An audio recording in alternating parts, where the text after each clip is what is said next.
in these streets. And I'm just like you. We getting locked by these cops. And I'm just like you. We fulfill the prophecies. And I'm just like you. You might be light, I might be dark. But I'm just like you. We kill each other over colors. Damn, I'm just like you. I'm in these ghettos, in these And slums. I'm just like you. They call you nigga, call me spick. And I'm just like you. You was 1619, I was 1492. We getting shot in these streets. And I'm just like you. We getting locked by these And cops. I'm just like you.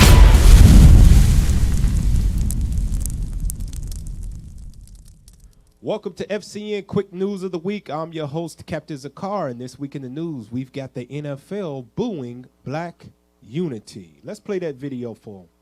Yeah, so okay. There's so much here that I think we could try to get to. We don't even have the time. Think about what Deshaun Watson said though. This isn't even about creating trouble anymore, right? Deshaun Watson said we didn't want to get it confused with some people standing for one anthem and kneeling for another. They were actually thinking about the fans. They were actually thinking about people. This was about total unity and avoiding divisiveness at any cost. Because to me, it makes a statement if you stand for one anthem and you kneel for another. It's saying that this is where we believe the society needs to go. And this anthem says and speaks about where we used to be and where this country is supposed to be for everybody, but it is not. But instead of doing that, they said, instead of causing that division, instead of making that statement, we'll just stay in the locker room for both. They didn't come out for one and go in for another. They didn't kneel for one and stand for another. They weren't out there for either. So no statement was made at all. And then you look at the Kansas City Chiefs, who were out there for the singing of the anthem. They did have one guy kneel. There wasn't any division there. There wasn't any statement made there other than end racism in the end zone. There wasn't a ton done by the NFL to say, you know what, we're going to demonstrate, we're going to protest, we're going to stand up for social justice, we're going to stand up in the fight against racism. It wasn't that type of night. Other than Chris Collinsworth talking about it a little bit, it was truly about football. And so then Patrick Mahomes and Deshaun Watson, two black dudes that are the highest paid players in NFL history, decide we're going to come together. We're going to come together for unity. We're going to come together to say that we are all in this fight for the same thing. We want everyone to be treated equally. We want everyone to have the same justice system. We want everyone to get the same rights and protections that are theirs by law. So we're just going to come together and do it. We're not going to kneel. It's not going to mess up the anthem. It's not going to destroy your day in any way. And then J.J. Watt says, well, we just came together for unity. I don't really understand why people would boo. Well, I'm going to help him out. They're booing because you're doing stuff for black people. They're booing because you are saying that police brutality, social injustice against that community is wrong. That's why they're booing. Not because y'all linked up, not because white players are hanging out with black players and they see things the same way. It's about the thing you see the same way. It's about the injustices that they are incurring because of the way that this country sees a certain color of skin bothers them that you care. Because if y'all linked up for breast cancer, they're going to clap. If you link up for autism, they're going to clap. If you link up to pay homage or to say and honor veterans, they're going to clap. I know they're going to clap because I've been there and I've linked up for those things. But you linked up to say that black people need to be treated differently. That's the problem.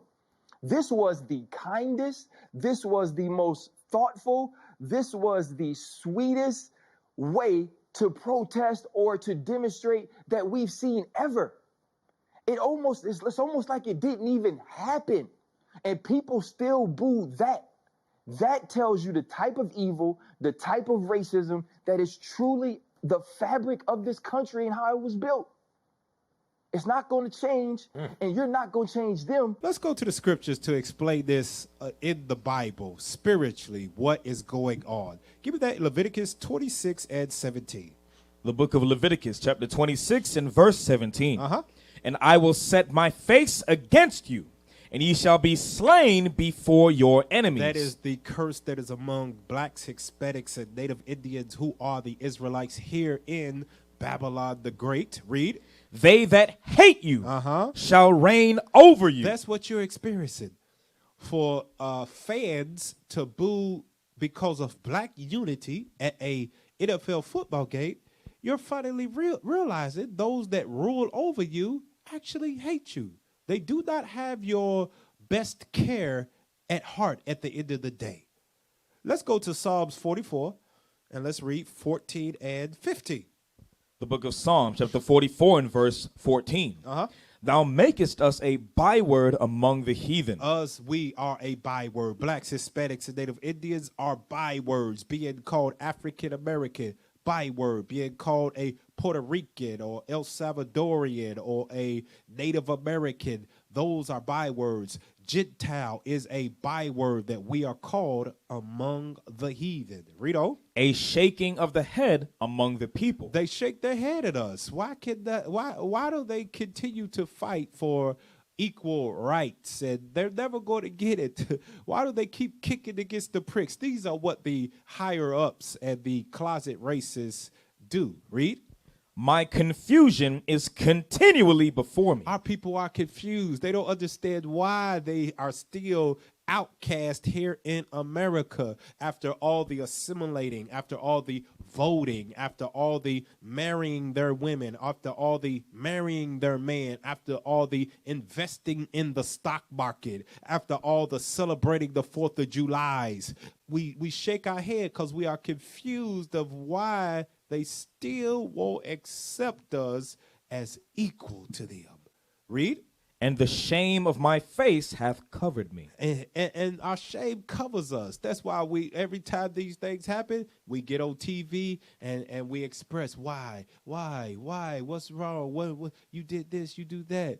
That's the shame covering us because we have no solutions at the end of the day as a people but to lash out, to catch temper tantrums. Why don't you love me, master? That's shame before our face. Let's go to Psalms chapter 137 and let's read verse 1.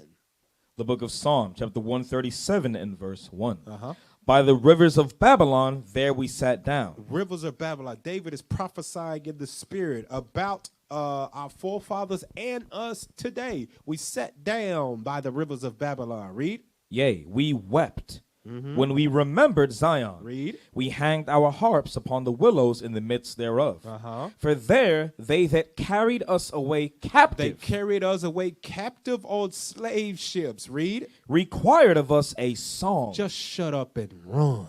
That's what Patrick Mahomes and Deshaun Watson and all the other football players in Kansas City and the Houston, Texas, and all the black people of America. You just got firsthand what David was prophesying in the spirit. They just want you to shut up and run. Just like the reporter told LeBron a few years ago, just shut up and dribble. Read that again for the people. Verse 3. Verse 3. For there they that carried us away captive required of us a song. Entertain us. Read. And they that wasted us required of us mirth, saying, sing us one of the songs of Zion. Sing for us. Listen, look at the beautiful voices that you black people, Hispanic people have. Just sing and entertain us and go on about your daily life. Look at the money we give you for entertaining us. You don't have a reason to cry out about oppression. You're not being oppressed. Let's go to Proverbs chapter 3. At verse 31. Let's see what God says about oppression. The book of Proverbs, chapter 3 and verse 31. Envy thou not the oppressor. God tells us to envy not the oppressor. Sports is a way of envying your oppressor. Read. And choose none of his ways. Choose none of his ways. Football is not a heritage of blacks, Hispanics, and Native Indians. Yes, we excel at it because we are the sons and daughters of God and we are naturally gifted at anything we get our hands on. But it is not the way of God. It is the way of the oppressor. And God told us to what? Read it. Envy thou not the oppressor, Uh-huh. and choose none of his ways. Choose none of his ways. Let's go to 2 Maccabees, chapter 4, to prove that football, that sports in general, are the ways of the oppressor. 2 Maccabees, chapter 4, let's read verse 9. 2 Maccabees chapter 4 and verse 9. Uh-huh.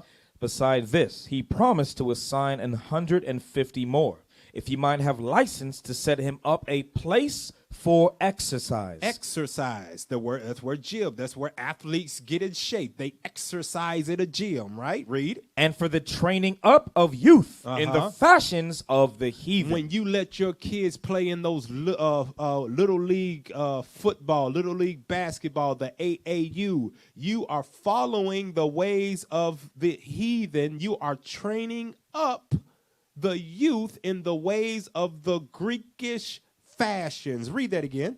Beside this, he promised to assign 150 more, Uh-huh. if he might have license to set him up a place for exercise, and for the training up of youth in the fashions of the heathen. The fashions of the heathen. Read. And to write them of Jerusalem by the name of Antiochians. To call them Antiochians. So the ancient name for athletes was Antiochians. That's what you are when you're an athlete. You're nothing but an Antiochian in modern times. Read. Which when the king had granted, he had gotten into his hand the rule. He forthwith brought his own nation to the Greekish fashion. The Greekish fashions. Football's a Greek fashion. Basketball's a Greek fashion. Baseball's a Greek fashion. Soccer's a Greek fashion. You name it, it is a Greek fashion.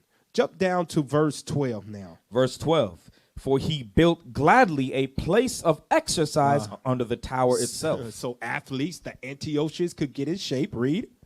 And brought the chief young men under his subjection. He bought the chief young man. These are your top-ranked players in the country. Your top-ranked basketball, your top-ranked football, your top-ranked quarterbacks. Read. And made them wear a hat. Now it's called a helmet. That's why when a player gets drafted in the NFL, when he signs his name on that dotted line and commits to a college, what do?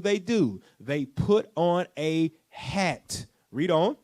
Now such was the height of Greek fashions. And when we enter into it as a people, it excels. That's why sports are so entertaining now, because blacks and Hispanics dominate it. Blacks dominate football. Hispanics dominate baseball. Blacks dominate basketball. We dominate soccer. That's why they are so high esteemed in this world. That's why they make so much money, because the sons and daughters of God are following Greek fashions. Let's jump down to verse 15. Verse 15. Uh-huh. Not setting by the honors of their fathers, but liking the glory of the Grecians best of all. We have left the laws of God. That is the honor of our fathers, because he gave us a law that is approved of all. It is holy, and it came from the hands of God. Only we have that glory, but we left that and we went and followed the Greek fashions. Read on. By reason whereof sore calamity came upon them. And now what happens? Sore calamity. That's why we tore knees, bad shoulders. We go to school not for college degrees. We go to school just so we can make it to the NFL, the NBA, and when that doesn't happen, we back in the hoods where we came from, back in the slums, and no direction of where to go or what to do. Sore calamity falls upon us when we follow the ways of the oppressor. Read. For they had them to be their enemies and avengers, whose custom they followed so earnestly, and unto them whom they desired to be like in all things. We desire to be like the white man in all things. Whatever they do, we want to do it. That's why we're caught up in sports. That's why we're caught up in politics. That's why women dye their hair blonde. That's why men are wearing dresses. We are following after the ways of the heathens. Read on. For it is not a light thing to do wickedly against the laws of God. It's not a light thing. Read on. But the time following shall declare these things. The time will follow. It'll declare these days, because what's going to happen? Things will get worse and worse and worse.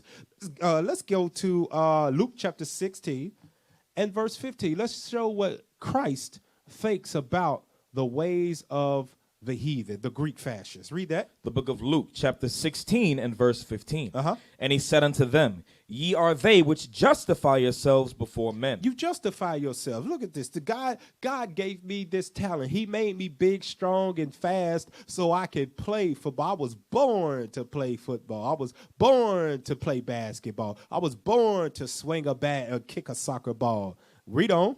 But God knoweth your hearts. He knows your hearts. Read. For that which is highly esteemed among men Uh-huh. is abomination in the sight of God. Being a pro athlete is an abomination to God. Being a pro basketball player is an abomination to God. Why? Because you are following after the heathen in his eyes. You're nothing more than a Greek.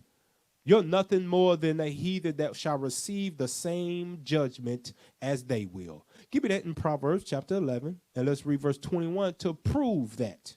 Proverbs chapter 11 and verse 21. Uh-huh. Though hand join in hand. Though you join hand, though you link arms like the Kansas City Chiefs and the Houston Texans did. Hand join in hand. Read.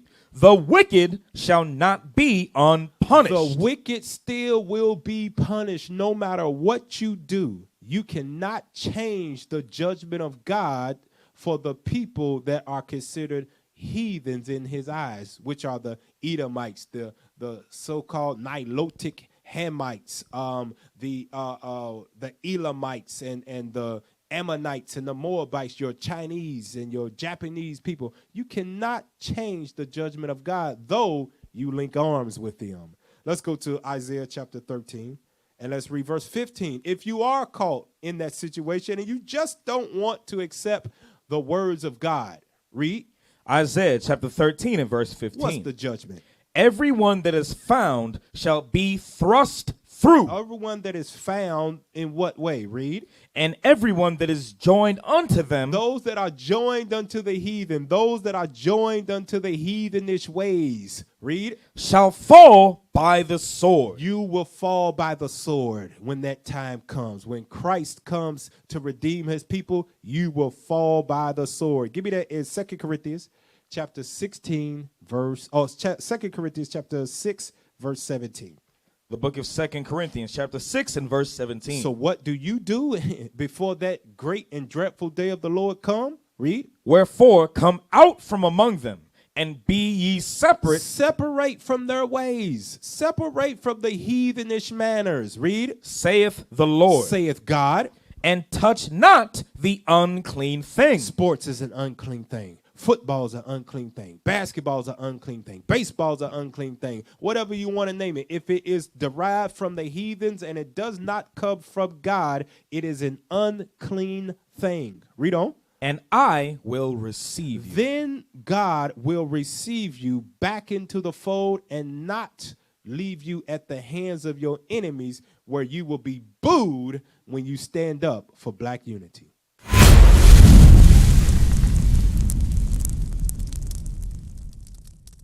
We used to scream black power while heroin was pushed. But at the end of the day, nothing's in vain. IUIC has been given a vision. The tents of Judah has risen. Many has attempted the mission. Minor murmuring, omitting, and missing the mark. Just reading that he had the flame of fire in his eyes gave us the spark. We on Paul's mission. We out on the road, purple and gold, from Mexico, Cuba, Haiti, Ghana, Sierra Leone. 144,000 boots banging, concrete crackling. These are our men repented at heart. The scriptures is proof. IUIC, we deliver the truth.